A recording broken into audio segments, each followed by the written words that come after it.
Hi guys! Napunta ba kayo dito kasi na-friend zone kayo o na-busted zone kasi kayo? Wag na wag kasi kayo nga amin sa mga crush nyo. Bakit kamo? Kasi unang-una, masisira yung friendship.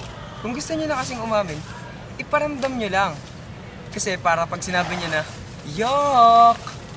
Pwede mo sabihin na, feeling. Isa yan sa mga method para malaman natin kung may gusto talaga sa'yo yung crush mo. Tapos meron din tayong kasabihan na, do not strike when the iron is not yet hot.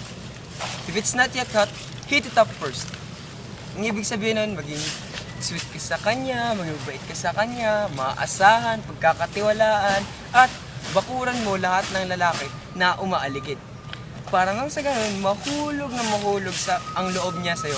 At pag nahulog na, yun na ang tamang panahon para umamin ka sa kanya. Dahil alam mo, sigurado ka na pag umamin ka sa kanya, sasagutin ka niya ng kanyang matamis na oo.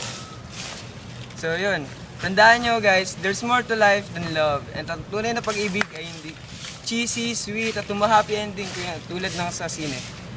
Ang tunay na pag-ibig ay masakit at mapait. Congratulations at naranasan nyo yan. At congratulations din at mananalo kayo ng isang t-shirt! Yay! Email me at ang pogi-pogi ko talaga at yahoo.com to claim the prize. At hindi po ito scam. So, yun lang. Maraming salamat. Thank you and goodbye.